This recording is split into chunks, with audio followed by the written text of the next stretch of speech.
I stood in our family's house in Detroit, facing my mother's fury with a knot in my chest. I was Jane Carter, 22, and I'd just torched the future they'd planned for me. The Carters weren't small time.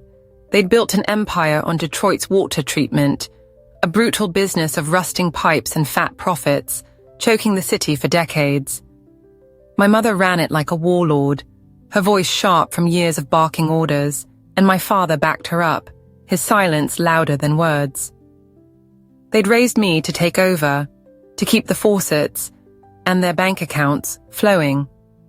But I'd had enough of their greed, dreaming, instead of solar energy, to light this dying town. That was my crime. Without the Carter name, you're trash, my mother spat, yanking $80 from her wallet and tossing it at my feet like it was my last meal. She'd done the same to my brother once, before he crawled back. My father turned to the window, muttering, "Water's our path," his hands clasped tight. Rain pounded the roof, matching the storm in my gut. I'd watched them squeeze Detroit dry my whole life, and now I was out. That $80 stung my pride. Not much, but a spark to start over. "I'll turn trash into light," I swore under my breath, grabbing my bag and stepping into the downpour. "You feel that fire, don't you?" That was me, disowned, broke, but burning to prove them wrong. The door slammed behind me, my mother's shout echoing as I vanished into the rain, vowing I'd rise from this no matter what it cost me. The door slammed shut. I vanished into the rain, vowing I'd rise. I hunkered down in a motel on Detroit's fringe, where the walls sagged with damp rot and the air hung thick with forgotten dreams. 4 nights at $15 each had chewed through my $80, leaving me with a worn $10 bill by the 5th day. Job denials piled up like soot in the corners, each one whispering my mother's curse. Trash, failure, nothing. But I wouldn't break. My engineering mind churned, sketching solar panels and turbines on napkins I'd swiped from a greasy diner nearby. Those rough drawings turned into my currency. I swapped them with a wiry mechanic for a few dollars, just enough to snag stale bread and keep the room's flimsy lock mine. Hunger gnawed at me, but my vision of sunlight powering this crumbling city kept me sharp. You've tasted that edge, haven't you, teetering between collapse and fight? I'd charged my phone at the diner earlier, a scavenged cord, my lifeline, and late that night, it buzzed alive. Opportunity flashed across the screen, stark and sudden. My heart thudded, slicing through the fog of fatigue, a scam preying on my desperation, or a door creaking open. Footsteps had shuffled outside an hour before, faint under the city's drone, and now I stared at the glowing word, the bulb above sputtering shadows across the chipped plaster. Hope flickered, fragile but fierce, as I pressed my thumb to the message, breath catching in my throat. Then I saw it, a silhouette easing past the fogged window, slow and deliberate, tracing my every move. I tapped the message, my eyes wide, as a shadow slid past my misty window. I traced the opportunity message to a garage, hunched in Detroit's industrial maze, its roof bowed from decades of grit and grime. There I met Ellen Tanner, a wiry woman of 30, whose restless hands danced over a workbench strewn with scavenged parts. "You the one with the big plan?" she rasped, her voice scraped raw by years of shouting over engines. She'd lost her repair shop to water barons who'd crushed her livelihood, a scar that bound us tighter than words. We set to building a solar condenser, a machine to snatch sunlight and churn it into power for a city gasping for renewal. After a week, our efforts fused into a symphony of grinding steel and quiet curses, her bold tweaks clashing with my measured blueprints. You've known that rush, haven't you, when raw ideas start breathing? We bolted panels together from scrap we'd scavenged, the air buzzing with solder fumes and fragile hope. I'd heard tires squeak on the street days before, a fleeting note I'd brushed off. but I believed we could shift Detroit's pulse. Then, after a week, a whine erupted into a jolt. The condenser shuddered and burst, flinging sparks like angry wasps across the stained floor. Smoke rose, sharp and sour, smothering our vision in a heartbeat. I lurched outside, lungs clawing for air, Ellen hacking beside me as the garage creaked in defeat. The weight of it pressed into me, cold and unyielding, until a low growl pierced the stillness. A car's engine rumbling too close, its driver catching every second of our ruin. I coughed my way outside, hearing a car's rumble close by. Someone had seen it all. Days later, I lingered in the garage's dim glow, the condenser's wreckage still stinging my pride, when Victoria Slade swept in like a vulture circling a fresh kill. She was 45, broad-shouldered, her authority thick as the purr of the glossy car that eased to a halt behind her. "Quite the disaster," she purred, her voice honed to a fine edge, slicing through the stale air. She ruled a water empire that clashed with my family's. A rivalry born from a deal that crumbled years ago, and now she stood over us, dangling a lifeline. "I'll fund your contraption," she offered, her lips twitching upward, "but I steer the ship." Ellen's gaze sparked with greed, her hands itching for the cash, and we rebuilt the condenser under Victoria's looming shadow. You've sensed that chill, haven't you, when a gift feels too heavy? Her perfume saturated the space, a suffocating veil, while her money sped our work with an eerie ease that gnawed at me. She glanced my way earlier, eyes glinting with something unspoken, and late one night, near the open door, I caught her words slinking through a call. "The Carter girl's mine," she whispered, each syllable a coiled threat wrapped in silk. My chest tightened, the truth clicking like a lock. She knew my mother, my roots, perhaps my every move. Ellen brushed off my doubts, blinded by the payout, but unease rooted deep in my gut. Then Victoria turned, her stare pinning me in place, and that faint twitch of her lips unfurled into a smile, sharp and knowing, a predator savoring its prey. She turned, locked eyes with me, her smile widening, wicked. I crouched over the condenser in the garage's greasy twilight, Victoria's influence seeping into every crevice like damp rot I couldn't shake. Her funding drove us hard, her tone syrupy as she urged us to sell the machine before it was ready. "Trust me," she purred, each word a slick thread weaving doubt into my skull. But suspicion had taken root, coiling tighter with every honeyed lie she spun. You've caught that scent, haven't you, when truth bends under someone's weight? I'd learned to crack digital locks in college, a restless habit from sleepless nights, and now I wielded it against her. Late one evening, while Ellen dozed amid scattered tools, I pried into Victoria's email on Ellen's old laptop, my hands unsteady after hours of cracking passwords. Line after line spilled her scheme, directives from my mother's company to smother my work, to chain Detroit to their water chokehold. My pulse hammered, the screen's pale light etching betrayal across the tangled wires. This was no lifeline. It was a snare snapping shut. I thrust the proof at Ellen the next morning, my throat raw with urgency. "She's sabotaging us," I insisted, jabbing at the incriminating text. But Ellen smirked, a dry chuckle rattling loose as she flicked lint from her sleeve. "You're seeing ghosts," she said, her eyes clouded by Victoria's payout. I stood frozen, the sting of her denial burrowing deep, when later that day, Victoria glided in, her steps a deliberate tap against the concrete. She dropped a photo of my childhood home onto the bench, her stare unyielding. "Your mother sends her regards," she said, her voice a soft curtain draped over a razor's edge. "Your mother sends regards," she said, tossing me a photo of my old house. I squared off with Victoria in the garage's musty silence, her photo of my childhood home glowing on the bench like an ember about to flare. Her taunt, "Your mother sends her regards," lingered, a bitter thread spun from old family wounds. I planted my feet, the air dense with defiance and the faint reek of oil. "You're a liar," I snapped, my words a rough blade slashing her serene facade. She leaned against the wall, her chuckle a soft wave brushing off my fury. "You felt that burn, haven't you, when the game turns cruelly clear?"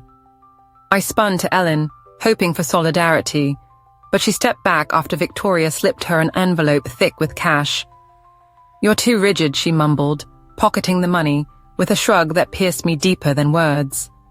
Her betrayal settled like frost, brittle and absolute, cracking the bond we'd forged.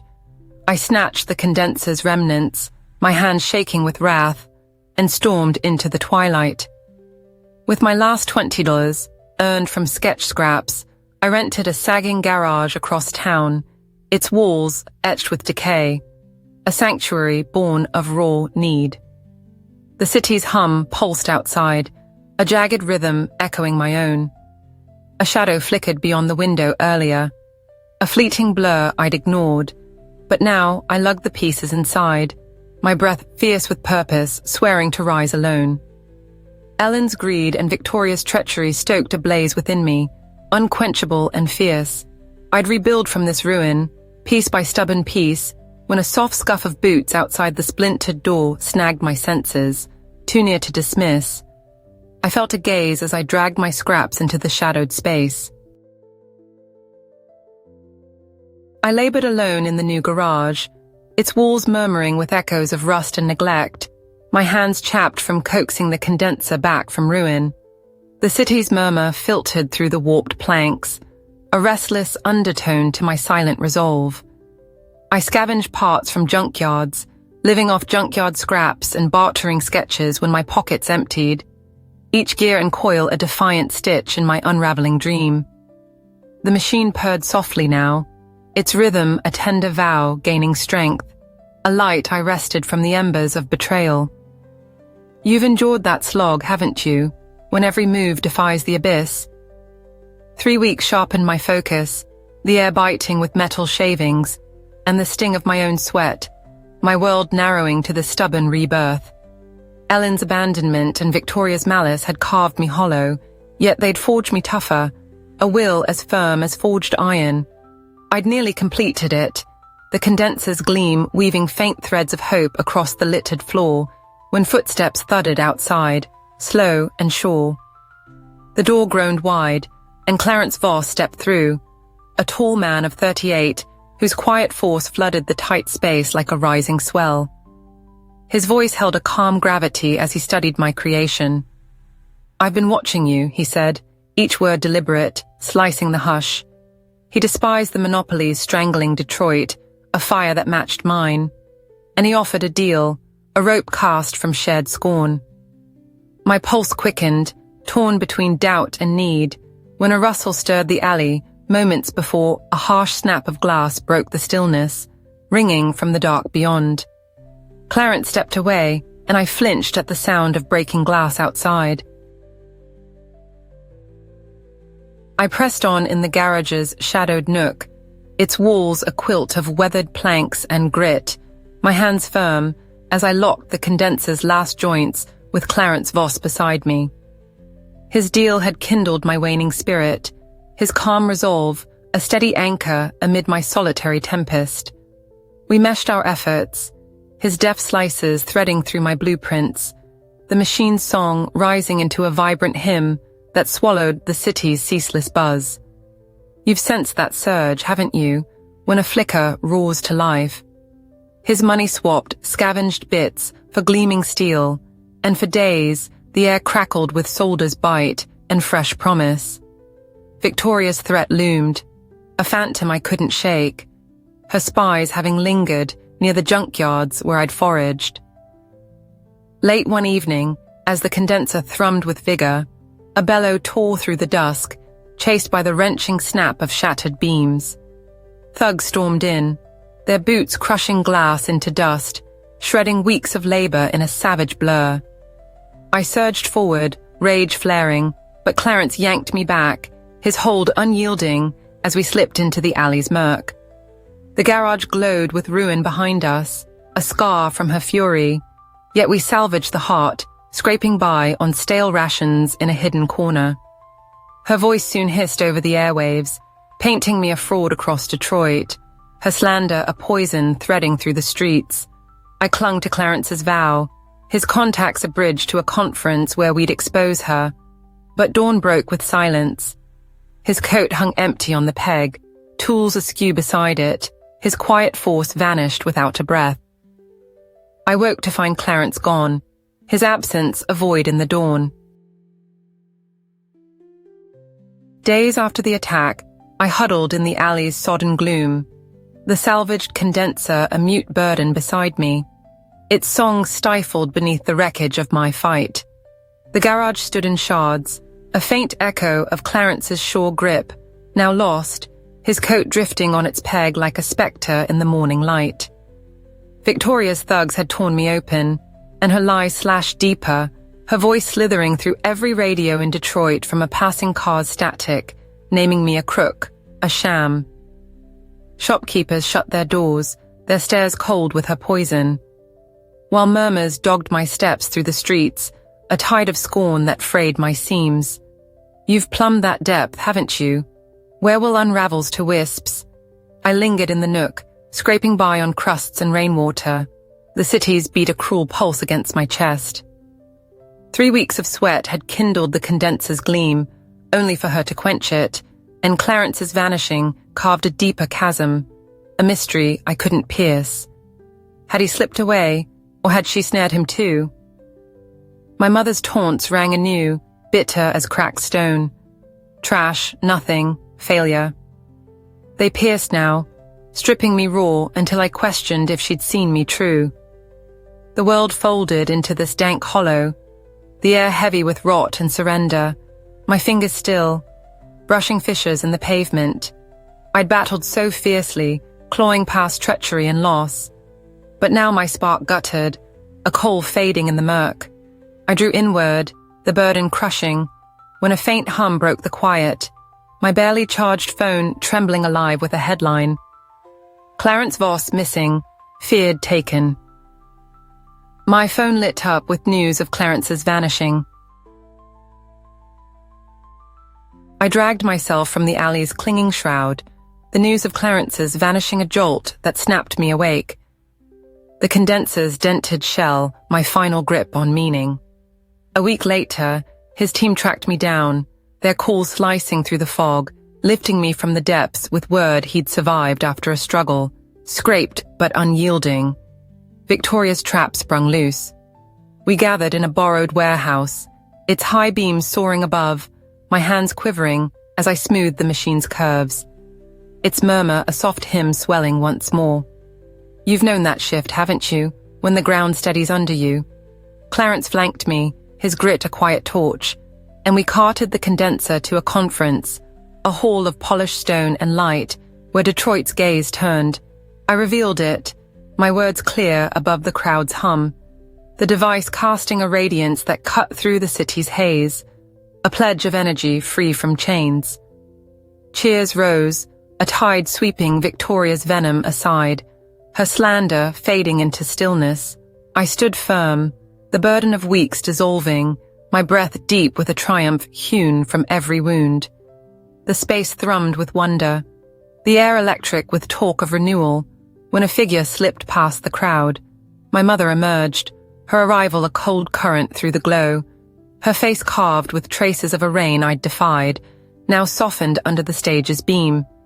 She'd shaped my beginning, her water dominion a leash I'd broken, yet here she loomed, unbroken, her eyes meeting mine in a charged hush.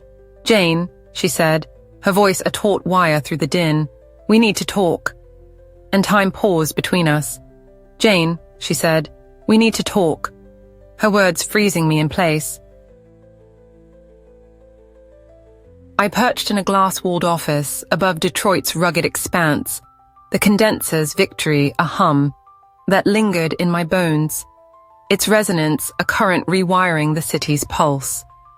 Weeks after the conference ignited a surge, companies vied for my creation, their deals stacking into a towering $140 million, a wealth forged from my relentless ember.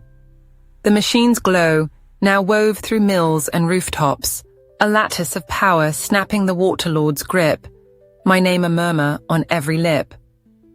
You've felt that peak, haven't you, when fate bows to your hand? I'd sculpted this from scraps, $80, and fury blossomed into a legacy. Victoria's bile swept away in my ascent's wake.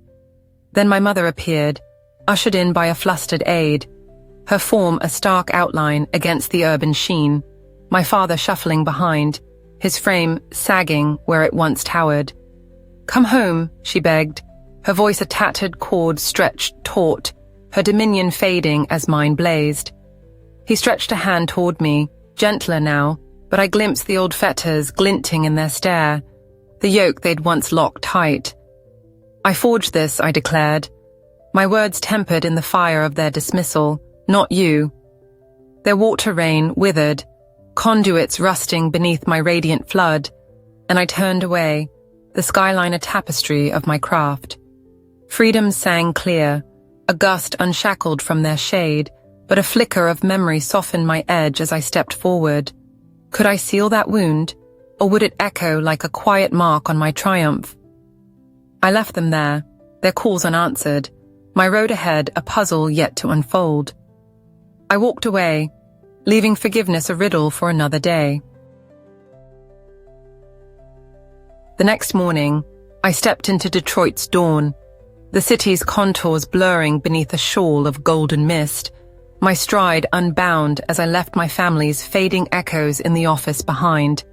At 28, I bore the imprint of 6 years, a path scored into my soul, from $80 gripped in rebellion to $140 million laced into the city's heartbeat. The condenser's legacy flowed through its arteries. A steady stream of power rolled out over months, lighting homes where their water once rained, a seed I'd sown in ground they'd called dead. You've touched that calm, haven't you? When the storm hushes to a sigh. I'd spun their disdain into a lantern, my name a breath across the eaves, not a taunt but a note ringing clear. The skyline gleamed, a weave of iron and light brushed by the sun I'd tamed, its sheen a tribute to every restless hour, every Mark I breaking their mold. My hands, once rough with labor, lay still now, the city's cadence a balm against my frame, its thrum no longer a jab but a melody I'd shaped. I stood apart, not adrift, the air brisk with a liberty I'd claimed, a quiet that bore no weight. Their dominion rested in dusk, pipes mute under my luminous sweep, yet I harbored no spite, only a stillness hewn from the fray I'd outlasted. I'd often wondered what you'd think of this climb, a girl who stretched $80 into a city's dawn at 28. I paused, the vista broad, and smiled, trusting you'd nod at this ending, this dreamer who spun nothing into all, her peace a reflection of the light she'd freed.